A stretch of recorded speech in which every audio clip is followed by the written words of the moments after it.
लोगों को समझने में, ये समझ लीजिए, अगर इंटरैक्टिव नहीं होगा तो बिल्कुल मजा नहीं आएगा, ना मुझे डिलीवर करने में और ना आप लोगों को सुनने में। ये तो सबसे इस सेशन का, सॉरी मैं पोडियम पे खड़ा होकर नहीं बोल पाऊंगा क्योंकि मेरी आदत है थोड़ा घूम के बोलने की, क्योंकि ट्रेनिंग में क्या होता है ना, पूरे क्लास में मूव करते हैं, तब मजा आता है कि जब आप सब लोगों से बात करेंगे। तो स्टार्ट करते हैं। पहले आप लोग किस सेमिनार में आए हो? किसमें आए हो? सब लोग बोले पर्सनालिटी डेवलपमेंट क्या होता है? क्या होता है पर्सनालिटी डेवलपमेंट, ये बताओ जरा। Personality development it means personal plus ability. अगर आपकी क्या एबिलिटी है आप वो एबिलिटी शो करें आपके, इट मींस पर्सनालिटी डेवलपमेंट। और कोई? सब लोग बोल रहे हैं पर्सनालिटी डेवलपमेंट क्या होता है? पर्सनालिटी क्या होती है? बड़ा इजी वर्ड है पर्सनालिटी। पर्सनालिटी क्या होती है? किसी बंदे की जो पर्सनालिटी होती है उसमें क्या क्या चीज आती है?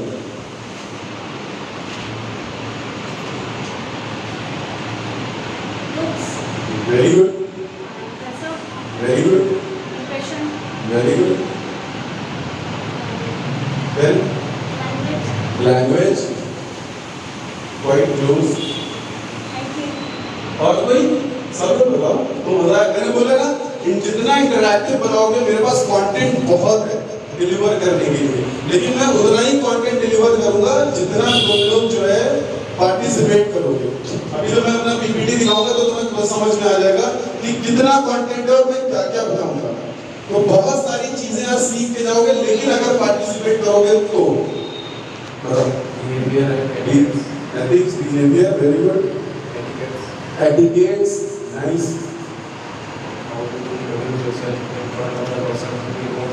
Very good, next.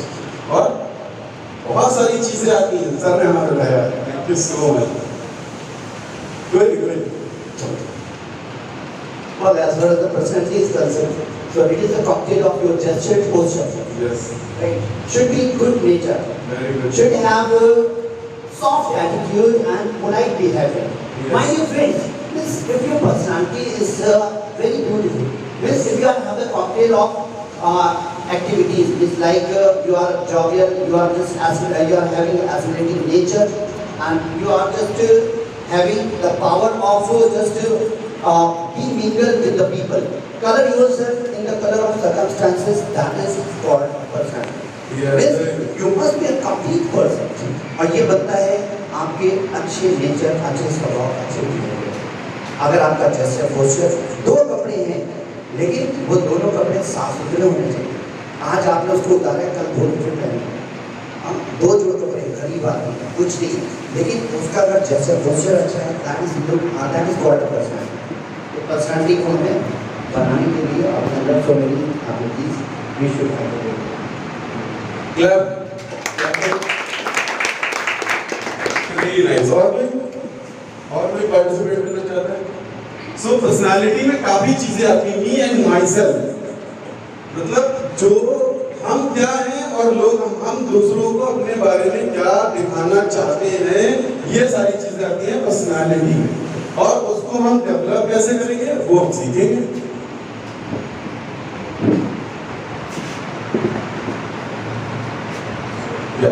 तो जैसे सबसे पहले बताया गया क्या था, ग्रूमिंग यानी looking your best at for work. आप कहीं भी जा रहे हो, इंस्टेड ऑफ आप कहीं काम कर रहे हो, या आप किसी पार्टी में जा रहे हो, या किसी इंटरव्यू में जा रहे हो, कहीं भी जा रहे हो, तो हम क्या ट्राई करते हैं कि हम सबसे ज्यादा अच्छे लगे। जब हम पार्टी में जाते हैं तो हम क्या सोचते हैं कि हम सबसे ज्यादा अच्छे लगे जहां हम किसी भी पार्टी में जा रहे हैं। स्पेशली कोई भी और रिस्पेक्टिव हो एनी जेंडर, चाहे हम लड़का हो चाहे लड़की हो, हम यही कोशिश करते हैं। या जिस दिन हमारे घर में कोई फंक्शन होता है या हमारी मैरिज होती है तो हम क्या सोचते हैं, उस दिन हम सबसे अच्छे दिखें। तो हमेशा जब आप कभी भी इंटरव्यू में जाओ तो ट्राई योर बेस्ट कि आप सबसे अच्छे लगो, लेकिन सबसे अच्छे लगने का मतलब ये नहीं है कि कुछ भी पहन के चले जाएं कि हम सबसे अच्छे लगे, ठीक है? तो उसका एक स्टैंडर्ड होता है, एक स्टैंडर्ड फॉर्मेट होता है, उस तरह से हमको जाना होता है। तो ऑब्जेक्टिव ऑफ दिस सेशंस क्या क्या होंगे, क्या हम सीखेंगे? Objective, the first objective is to understand what is grooming. पहले हम समझेंगे कि ग्रूमिंग क्या है, और to know the importance of personal grooming. Personal grooming के इंपॉर्टेंस क्या क्या होते हैं, क्यों जरूरी है ये हमारी लाइफ में personal grooming. Then to relate between personal appearance and image projections, समझे? तो उसको रिलेट करेंगे हम उस चीजों से। Then to be aware about the standard of grooming of your respective company और रिस्पेक्टिव ऑर्गेनाइजेशन। जो हमारे ऑर्गेनाइजेशन का एक स्टैंडर्ड होता है, एक मल्टीनेशनल कंपनीज का जो ग्रूमिंग स्टैंडर्ड होता है, वो हम सीखेंगे वो क्या होता है। सो सारे लोगों को इंटरैक्टिव होना पड़ेगा, समझ गए? थोड़ा इंटरैक्ट करोगे तब आप सीखोगे। मैंने बोला ना, अभी एक पीपीटी और है जिसमें बहुत सारी चीजें, लेकिन पहले ये खत्म करेंगे। जब आप लोग इंटरैक्टिव होगे उसके बाद मैं दूसरी पीपीटी स्टार्ट करूंगा, अगर नहीं होगे तो फिर नहीं करूंगा, ठीक है? So grooming, why is grooming so important? जल्दी जल्दी बहुत तेज आंसर दो। ग्रूमिंग क्यों इंपॉर्टेंट है? मैंने बहुत सारे हिंट्स दिए, ग्रूमिंग क्यों इंपॉर्टेंट है? फटाक से जल्दी। First impression, first impression, very good. To create a first impression, yes. और फास्ट फास्ट, जल्दी जल्दी बोलो यार, और तेज, जल्दी जल्दी, क्विक। क्यों इंपॉर्टेंट है बोलो? और कोई नहीं? चलो बैठो, पकड़ो। तो आंसर क्यों इंपॉर्टेंट है? तो for to being well groomed help us in making a good first impression, जैसा से बोला, nice. Then our uniform and personal appearance is the reflection of organization culture and we represent our brand. That means जो हमारा appearance है वो हमारे culture को represent करता है। इर्रेस्पेक्टिव ऑफ अगर आप किसी ऑर्गेनाइजेशन में काम करते हो या किस फैमिली से आते हो, किस तरह का आपका वो बैकग्राउंड है, ये सारी चीजें आपके कपड़ों से पता चलती है। ये जरूरी नहीं है कि आप नए कपड़े पहनो, आपके कपड़े धुले होना चाहिए, वेल डाइनेंड होना चाहिए, वेल ड्रेस्ड हो आप। उससे पता चलता है कि आप एक अच्छी फैमिली से बिलोंग करते हो, एक अच्छी कंपनी से बिलोंग करते हो। अच्छा, एक एग्जांपल देता हूँ। गूगल का नाम तो सबने सुना है? कोई ऐसा जिसने गूगल का नाम ना सुना? गूगल कंपनी का अगर कोई एम्प्लॉय आए, ठीक है, और एक कैजुअल सी टी शर्ट्स और कैफरी में आ जाए तो क्या इंप्रेशन पड़ेगा, क्या इंप्रेशन लगेगा? वो रिप्रेजेंट कर रहा है गूगल को। फॉर एग्जाम्पल मैं रिप्रेजेंट कर रहा हूँ इंटरनेशनल ट्रेनर्स को। अगर मैं यहाँ पे गंदा सा ड्रेस पहन के आ जाऊँ तो किसकी इमेज खराब होगी? इंटरनेशनल ट्रेनर्स की। तो जब ऑर्गेनाइजेशन आपको हायर करती है to work into their company, so वो ये चीज का बहुत ज्यादा ख्याल रखती है, इस पे फोकस करती है कि हाउ यू ड्रेस्ड अप, क्योंकि वो इन चीजों में they are not going to invest that, वो इन्वेस्ट नहीं करेंगी। ये चीजें आपको पहले से आनी चाहिए।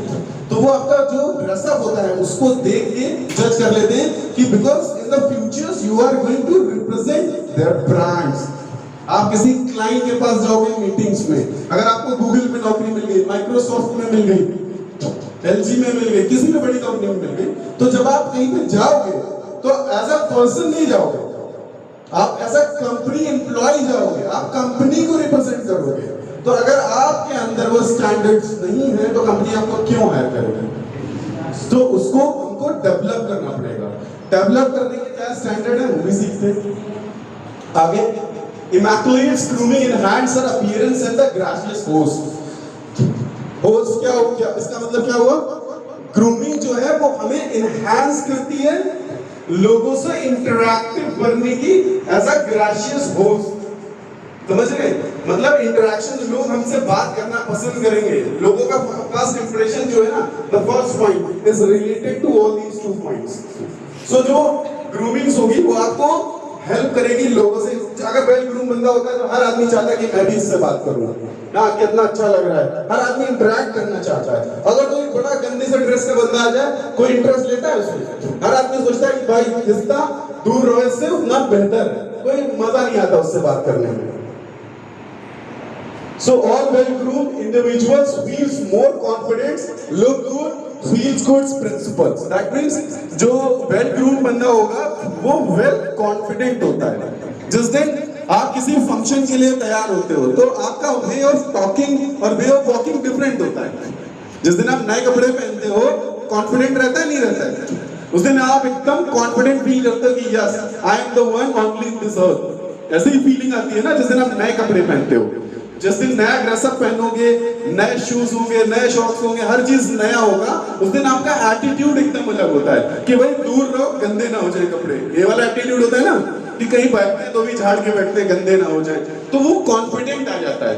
तो इसलिए जब कहीं पे भी जाओ, किसी भी इंटरव्यू में जाओ, किसी भी कॉन्फ्रेंस में जाओ, जैसे आज यहाँ आए थे, तो वेल ग्रुप होके जाओ. तो उससे क्या होगा, कॉन्फिडेंट आएगा, पॉजिटिव फीलिंग आएगी, जिससे आप अच्छे से इंटरैक्ट कर सकते हो. Understand?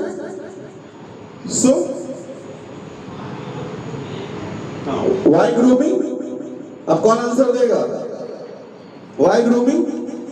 That means so that you look good. Grooming क्यों इंपॉर्टेंट है? That you look good and that you feel good. जब आप ग्रूम्ड होगे then you feel good, because so that you do good, because you are on stage. जब आप well groomed होगे तो क्या होगा, आप अच्छा फील करोगे. जब आप अच्छे दिखोगे तो अच्छा फील करोगे और आप अच्छा करोगे. जब आप नए कपड़े पहनते हो, मैंने एग्जाम्पल दिया, आप किसी से लड़ते हो, आप किसी से बहस करते हो? बिल्कुल नहीं करते हो. क्यों? क्योंकि आपको कॉन्फिडेंट आता है, अच्छा फील कर रहे होते हो, अच्छा फील कर रहे होते हो, इसलिए आप ना किसी से लड़ते हो ना झगड़ते हो. सोचते हो कि ना कपड़े ना गंदे हो जाए. ये बहुत सारी चीजें पॉइंट्स दिमाग में आते हैं, because I am taking from very basic. बहुत बेसिक से मैं बता रहा हूँ आप लोग को. तो why appearance? What your appearance shows? Appearance आपका क्या क्या बताता है? कपड़े जो आप पहनते हो, जो आपका अपीयरेंस है वो क्या क्या बताता है? The first, your professionalism, how professional you are. Understand?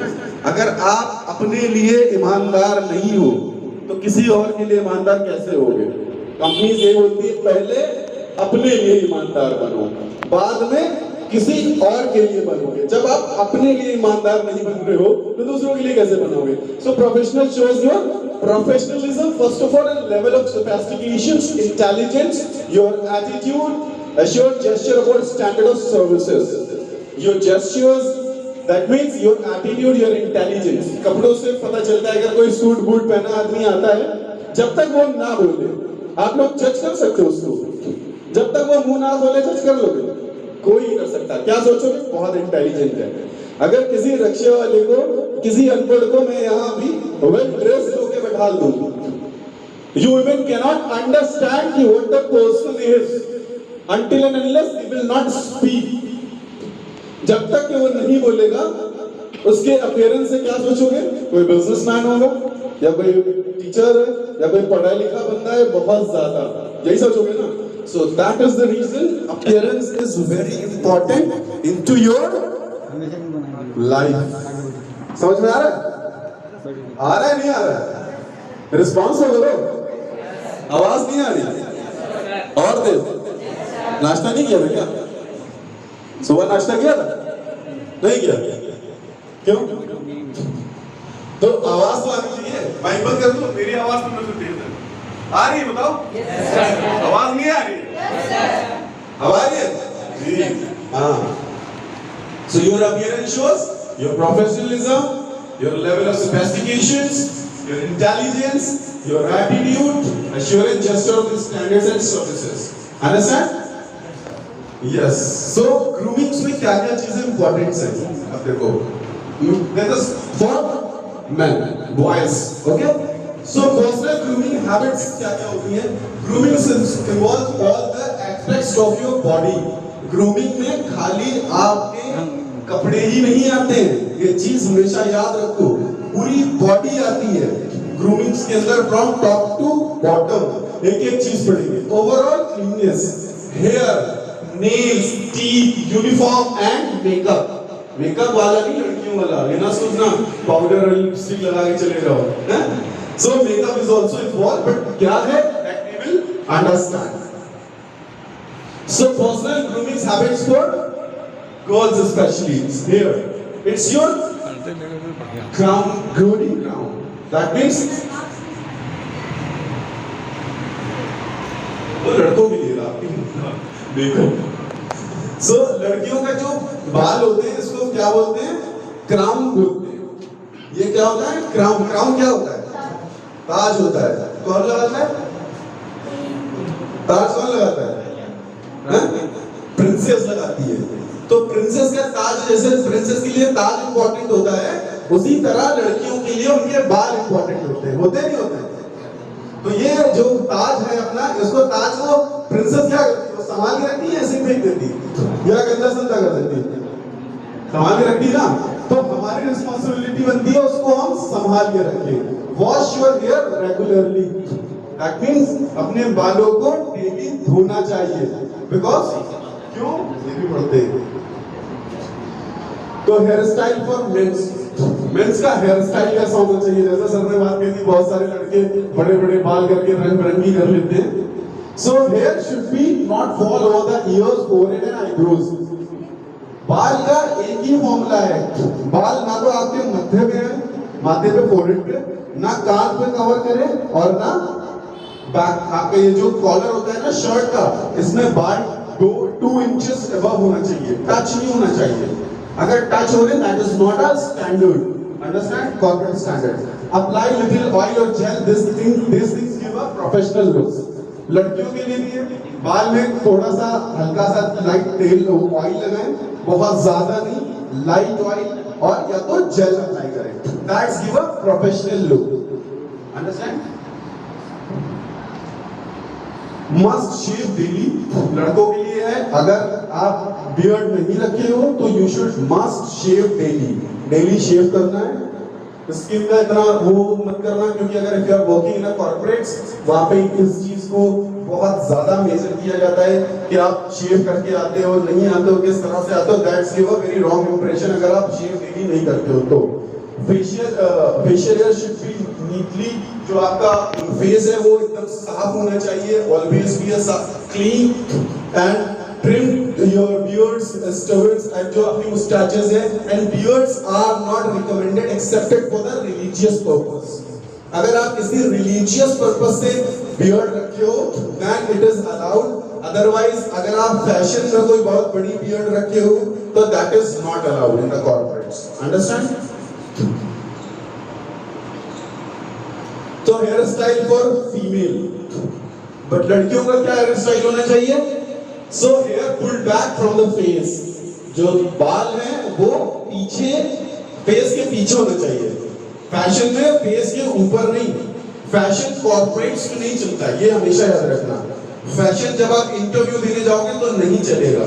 ये सारी चीजें किस चीज से रिलेटेड है हमेशा याद रखना, इंटरव्यू से, और जब आप किसी कंपनी में काम करोगे उससे रिलेटेड है। तो जो बाल होंगे आपके, that is pulled back from the face, मतलब फेस के पीछे ऐसे बांधना है। Understand? Hair should be tied into a bun of ponytail. जो बाल है वो पॉनीटेल से बंधे होना चाहिए, पीछे करके टाइटली। अंडरस्टैंड?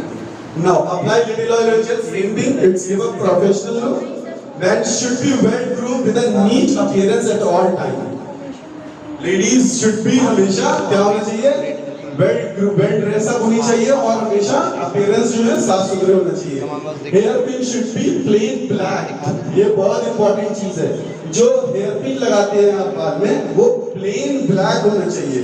वो गोल्डन पर्पल वाला नहीं चलता है। जब आप किसी भी इंटरव्यू में जाओगे, आप शादी में लगाओ नो इशू, लेकिन जब आप इंटरव्यू में जा रहे हो तो it should be plain black होना चाहिए। ठीक है? Then ladies to wear the name badges with the uniform at our time. अगर आप किसी ऐसी इंडस्ट्री में काम कर रहे हो जहां पे नेम बैच अलाउड होता है, तो ऑलवेज अपना नेम बैच पहन के चले। Understand? Gentleman also the same thing. Professional grooming. हाँ, अब आता है नेल्स की बात करते हैं। ये बहुत छोटी-छोटी चीजें, these are very important. Clip nails short along their shapes. A healthy body show a healthy nail. आपके जो nails होते हैं ना, उससे जो इंटरव्यूअर है वो आपकी हेल्थ चेक कर लेता है। आपके नेल्स देख के पता चल जाता है कि आपकी हेल्थी कंडीशन क्या है। और कोई भी एम्प्लॉयर ऐसा बंदा हायर नहीं करना चाहता है जो आगे चल के बीमार पड़ जाए। तो अगर you are the CEO of the company, आप हायर करोगे किसी ऐसे को? कतई नहीं करोगे। सो सेम थिंग, आपके नेल्स छोटे होना चाहिए, क्योंकि अपने इस्लाम में भी कहा गया भाई नेल्स छोटे रखो, बिकॉज गंदगी पेट में जाती है, उससे आपका क्या होता है, बीमारियां बढ़ती हैं। तो same follows for the company. ये सारे एथिक्स ऑलरेडी हमें अपने घर में सिखाए जाते हैं, पर हम फॉलो नहीं करते। ये हमें सब घर में बताया जाता है कि सर में तेल डालो, बाल छोटे रखो, सब सिखाया जाता है, पर हमने कभी फॉलो किया नहीं। Uniform is the most important thing to create a first impression. जैसे ही कोई भी आप इंटर करोगे, सबसे पहले बंदा यूनिफॉर्म देखता है। The first impression are made within the first 5 second of meeting someone. जब आप किसी से मिलते हो तो कोई बोलता है 3 सेकंड, कोई बोलता है 5 second. So it's researcher says that but with in 3 to 5 minutes आपका फर्स्ट इंप्रेशन बन जाता है जब आप एंटर करोगे। तो यूनिफॉर्म उसमें आपको हेल्प करेगा to create a first impressions. Uniform should be neat, clean and well iron होना चाहिए। Then uniform should be well fitted, मतलब यूनिफॉर्म आपका फिट होना चाहिए। ऐसा भी नहीं है बहुत टाइट पहन लिया कि बैठने में दिक्कत हो रही है, शर्ट इतना टाइट था या पैंट इतना टाइट था कि हम बैठ नहीं पा रहे, अनकंफर्टेबल फील कर रहे हैं। सेम चीज लड़कियों में कुछ ऐसी चीज पहन ली दैट आर इरिटेटिंग कि बैठने में, चलने उठने में प्रॉब्लम्स हो रहा है। तो जो यूनिफॉर्म होना चाहिए वो आपको कंफर्ट होना चाहिए। इट शुड बी कंफर्टेबल, जिसमें आप आराम से बैठ सको, और बहुत ढीला भी नहीं होना चाहिए। ऐसा नहीं था कि शर्ट की नहीं इंटरव्यू के टाइम तो बड़े भाई की है टैग की शर्ट पहन के चले आए, पापा की शर्ट पहन ली और फिर वो इतनी ज्यादा बदली लग रही है कि दिक्कत हो रही है। वहां पे पहन तो ली क्योंकि थी नहीं कुछ, लेकिन that's create a wrong impression. वो फर्स्ट इंप्रेशन ही क्रिएट करेगा, that's goes to the negativity. Understand? That shows that कि you are not a positive and you are not a dedicated to your work. आप positive नहीं हो, dedicated नहीं हो, आप इंटरेस्टेड नहीं हो, आप बस चले आ रहे हो उठ के। That shows that create a wrong impression. So always be well dressed. Okay, so now wear name patches again. The name patches must not be, ये आपकी काम करनी। मेकअप फॉर वुमेन, ये बहुत इंपॉर्टेंट है कि कैसा मेकअप होना चाहिए। Makeup should be natural looking, समझ गए? मेकअप ऐसा होना चाहिए जो नेचुरल लुकिंग होना चाहिए, जो लुक्स में ऐसा लगे कि ये नेचुरल मेकअप होता है ना, लड़कियों को तो हमसे अच्छा पता होगा। एक मेकअप होता है बहुत हार्ड वाला, एक होता है नेचुरल, जो जिसे नेचुरल लुकिंग मेकअप बोलते हैं। तो वो मेकअप करना है, बहुत डार्क मेकअप नहीं करना है कि किसी को खराब लगे। कि फॉर एग्जांपल आप कहीं पे गए, मान लो एसी खराब हो गया, डार्क मेकअप कर लिया, फिर तो शक्ल बिगड़ना है, तो that's create a wrong impression. और अगर आपने नेचुरल मेकअप किया होगा, लाइट मेकअप किया होगा, so that little you can manage that, कि आप अपने आप को मैनेज कर सकते हो उससे। So always nail polish and lipstick colour should be light red और पिंक। लाइट रेड, लाइट जो कलर होते हैं, यानी ब्लैक लगा लिया, ग्रीन लगा लिया, येलो लगा लिया, सो ऐसा कोई कलर नहीं होना चाहिए। अगर आप अप्लाई करते हो तो first of all try to avoid that. अगर आप अवॉइड नहीं करते हो, अप्लाई करते हो, तो it should be light pink और light red, 2 colours are recommended for the corporates, ये 2 कलर। और इसके अलावा और भी कोई लाइट कलर्स हैं जो वो आप अप्लाई कर सकते हो। And extremely dark, bright and fluorescent colours are not to be used in makeup. जो एक्सट्रीमली डार्क कलर होते हैं ना, जैसे रेड हो गया, बहुत ज्यादा ग्रीन लड़कियां यूज करती हैं, जो बहुत ज्यादा डार्क मेकअप होता है वो यूज नहीं करना है। Hair colour should not be more than 1 or 2 shades. अगर आप हेयर कलर अप्लाई करते हो, बहुत सारी लड़कियां करती हैं, this is for the standard corporates actually, आप लोग नहीं करते हो, बिकॉज मैं जो प्रेजेंटेशन देता हूँ ज्यादा कॉर्पोरेट्स में भी देता हूँ। So I have prepared this slides according to the corporates के हिसाब से स्लाइड्स है, ठीक है? अगर आप अप्लाई नहीं करते हो तो अच्छी बात है, अगर आप करते हो तो it should not be more then 2 colours, 2 colour से ज्यादा नहीं होना चाहिए, बहुत ज्यादा ग्लोरियस नहीं होना चाहिए। नाउ बहुत ही इंपॉर्टेंट चीज है, हम बहुत हल्के में लेते हैं, जो लड़के बांधते हैं belt, that is also considered accessories. ये बहुत ही इंपॉर्टेंट चीज है, छोटी छोटी चीजें हैं जो आपका फर्स्ट इंप्रेशन क्रिएट करने में आपको हेल्प करती है। बेल्ट कैसी होना चाहिए? Main should be limited accessories. Main की जो एसेसरीज है वो बहुत लिमिटेड है, लड़कों की जो एसेसरीज है बहुत लिमिटेड है। Accessories only includes watch and handkerchief, 2 he accessories है, वॉच और एक हैंडकरचीफ। ओके, तो ये always watch will be black और ब्राउन स्टेप, ब्लैक है, ब्राउन है, ब्लू है, ये स्टेप्स जो लाइट कलर है ये चल जाते हैं, इनको आप पहन सकते हो। अवॉइड ब्रेसलेट बहुत सारे लड़के ब्रेसलेट पहनते हैं, ब्रेसलेट ऑलवेज अवॉइड करना है, ब्रेसलेट कभी भी इंटरव्यू में पहन के नहीं जाना है, ये रॉन्ग इंप्रेशन देता है। नेकलेस, बहुत सारे लड़के गले में माला वाले डाले रहते हैं, नेकलेस भी पहने रहते हैं, उसे नेकलेस बोलते हैं, माला डाले रहते हैं या कुछ पहने रहते हैं गले में, अवॉइड करना है, वो नहीं पहनना है लड़कों को, स्पेशली लड़कों के लिए वो नहीं पहनना है। And visible piercings, visible piercings मतलब कान में कुछ पहने रहते हैं, देखा लड़के एक कान में कोई पहने रहता है, कोई नाक में पहने रहता है, तो these are things are not allowed, these are extremely not recommended, understand? ये बहुत ही ज्यादा खराब इंप्रेशन देते हैं जब आप इंटरव्यूज में जाते हो। और जो आपका बक्कल होता है ना, that should not be 1.5 inches above, 1.5 inches से ज्यादा बड़ा बक्कल नहीं होना चाहिए। बहुत सारे बच्चों को, लड़कों को देखा है ना, इतना बड़ा बक्कल बांधे रहते हैं, देखा है ना, बेल्ट में लगाए रहते हैं, पहुंच जाते नहीं मालूम है, उल्टा गंदा सदा बेल्ट होता है, तो ये सब चीजें बहुत इंपॉर्टेंट होती हैं। तो accessories only includes watch and handkerchiefs, but belt should not be, belt should be in a good condition, condition अच्छी होना चाहिए। आपने देखा होगा बहुत सारे बेल्ट लगा रहते हैं, बहुत सारे बटन्स लगे होते हैं बेल्ट में, वो these are the belts are not allowed, so always should be a plain belt होना चाहिए, और 1.5 इंच से ज्यादा नहीं होना चाहिए, 1.5 इंच से ज्यादा बेल्ट नहीं होना चाहिए, अंडरस्टैंड? और for girls accessories for women, jewelry should be minimal and for the conservative designs, जो ज्वेलरीज आती है ना वो बहुत कंजर्वेटिव डिजाइन्स वाली नहीं होना चाहिए, बहुत सिंपल होना चाहिए। आप जितना सिंपल पहनोगे उतना बेहतर आपके लिए। Not other piercing is allowed accepted year studs, only year studs के अलावा 1 ईयर स्टड्स, बहुत सारी लड़कियां देखा 4-4 5-5 पहने रहती हैं, और सिर्फ ईयर स्टड्स अलाउड है। ईयर स्टड्स मतलब वो झुमका अलाउड नहीं है, ईयर स्टड्स जो छोटे वाले होते हैं ना, जो लटकते नहीं है, that is allowed only. Then you can wear only one watch with a black or brown studs and small studs. Understand? एक watch पहन सकते हैं हाथ में. That's it. A simple plain should be small pendants. और गले में अगर कुछ पहनना है तो एक सिंपल सा chain pendant पहन सकते हैं. हार वार पहन के कहीं नहीं जाना. ठीक है? So let's remind क्या क्या है? A neat and clean uniform at all time. Hair neatly tied up. No bad breath. ये बहुत इंपॉर्टेंट पार्ट है कि कवर करेगा। Sir clean and wash socks with polish shoes, belt, manicures, hand use of mild deodorants और perfume. क्या क्या चीज है इसमें? कुछ ऐसा है जो समझ में ना आ रहा हो? बोलो, मैंने शुरू में क्या बोला था? इंटरैक्टिव बोलना पड़ेगा। देखो कुछ समझ में ना आया हो ऐसा कोई पॉइंट बोलोगे तो फिर मैं स्किप करता चला जाऊंगा फटाफट, 2 मिनट में खत्म करूंगा स्लाइड, और बोलोगे तो फिर इंटरैक्टिव बनाएंगे। 4-4.5 चलो, what's right and what's wrong? इसमें कुछ गलत दिख रहा है? इसमें कुछ गलत दिख रहा है किसी को? बताओ, इस ड्रेसअप में कुछ गलत है? बोलो यस या नो। क्या गलत दिख रहा है बताओ? हैंड इन पॉकेट, ठीक। और I am talking about the dress up, not the gesture. इसीलिए कहते सही से सुनो पहले। नहीं पार्टी वियर। अच्छा, कुछ गलत है? कुछ गलत नहीं। That is a perfect dressing. ठीक है? ये perfect dressing है कॉर्पोरेट्स के हिसाब से। But party wear. चलो अब बात करते हैं personal hygiene.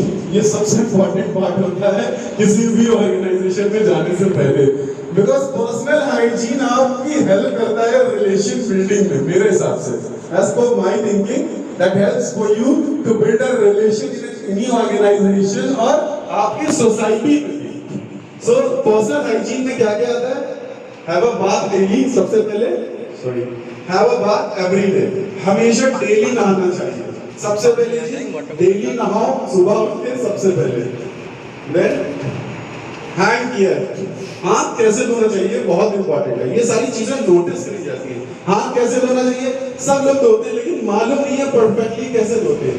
The first one, wet your hand. सबसे पहले क्या करना? Wet your hand, then apply a solution, that means hand wash apply करना है, हैंड वॉश, देन रब करना है, उसके बाद फिंगर के बीच में रब करना है, देन योर आपके जो क्या बोलते हैं इसको,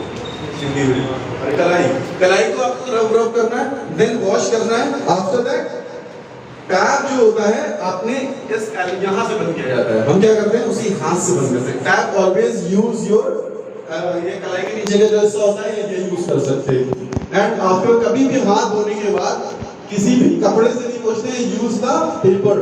आपको ऑर्गेनाइजेशन में कहीं भी जाओगे आपको ये फैसिलिटी मिलेगी, आपको वहाँ पे पेपर्स रखे होंगे। अभी आप किसी मॉल में घूमने गए होगे, देखा पेपर रखे रहते हैं, तो इसी तरह से हर ऑर्गेनाइजेशन में होते हैं। तो यूज द पेपर।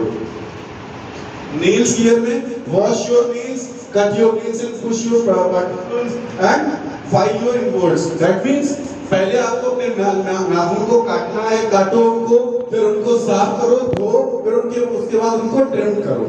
एक आता है ना फॉल आपको बराबर करने वाला नाखून, उससे बराबर करो। That should give you a professional look. Hair care सारी चीजें कि डेली शैम्पू करना है, डेली नहाना है। Yes. Beard and trim your beard and mustaches, be neat and presentable. Wash often, food care, तो body oils, ears, yes. Wash your ears. हम क्या करते हैं नहाने के टाइम कान के पीछे का हिस्सा धोना भूल जाते हैं, so उसको भी धोना है। Skin care है, bad breath, yes, ये बहुत important है। अगर किसी के मुंह से भी बदबू आती है, that is a natural thing। हम क्या करते हैं खाना खाने के बाद हम लोग अपने मुंह को साफ नहीं करते, इसलिए मुंह से बदबू आने लगती है। वो हमें पता नहीं होती है, लेकिन जो दूसरा हमारे सामने जो बैठा है उसको पता चल जाता है, क्योंकि अपनी बदबू अपने को नहीं लगती है, सामने वाले को लगती है। They feel more uncomfortable to sit with you, to talk to you. वो अवॉइड करता है सामने वाला। आप सोचो अगर आपके मुंह से बैड ब्रेथ आ रही हो और आप जो इंटरव्यू दे रहे हैं, तो इंटरव्यूअर आपको बर्दाश्त करेगा? कतई नहीं करेगा। तो क्या करना है, खाना खाने के बाद अपने मुंह को साफ करो। अगर बदबू आती है तो बहुत सारे आपके वो आते हैं, मॉडल्स आते हैं, माउथ टू माउथ मॉडल्स आते हैं, आप उनको यूज करो। उससे आप अपने आप को, अपनी टंग को साफ करो, जो मुंह में खाना अटक जाता है उसको साफ करो। तो ये छोटी छोटी चीज होती है।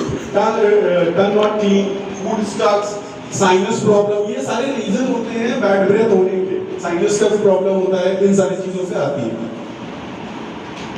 सो ब्यूटी अट्रैक्ट द आईज, क्या लिखा है?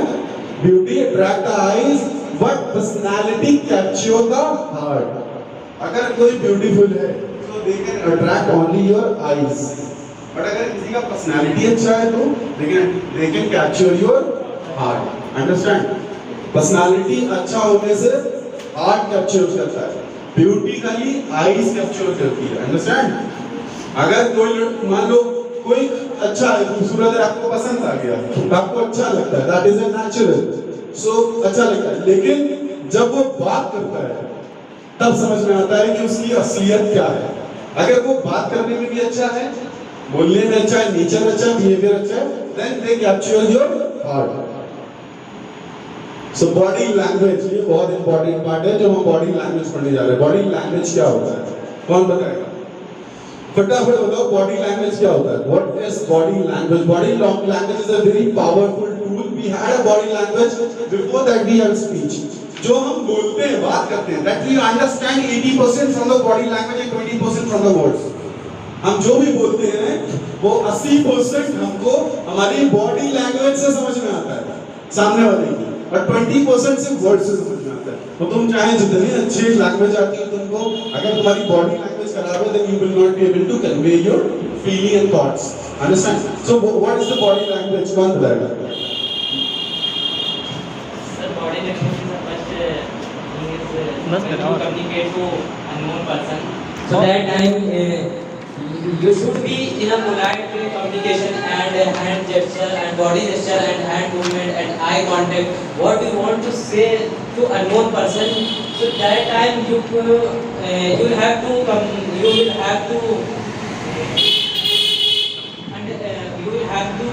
understand. और कोई देखो, अगर इनिशिएटिव नहीं लोगे, अगर आज तुमने उठे नहीं अपनी जगह से, तो ये समझना जिंदगी भर यहीं बैठे रहो। अगर इनिशिएटिव नहीं लोगे, कोई भी आंसर राइट और रॉन्ग नहीं होता है, ये हमेशा याद रखना। कोई भी सवाल का जो जवाब होता है वो गलत नहीं होता है। हम लोग ने सर से बहुत मार खाई है, लेकिन कोई भी सवाल गलत, आंसर गलत नहीं होता। गलत जवाब दिया है लेकिन मार खाई, लेकिन जवाब दिया है। आज मेरे टीचर यहाँ बैठे हैं, मेरे लिए बहुत प्राउड की बात है। मैं वो फीलिंग्स आप लोगों से एक्सप्रेस नहीं कर सकता कि मेरे लिए कितनी प्राउड की बात है कि जिनसे हमने पढ़ा है आज वो हमें सुन रहे हैं। तो ये मेरे लिए एक बहुत बड़ा अचीवमेंट है कहा जा सकता है। थोड़ी देर रुकिए।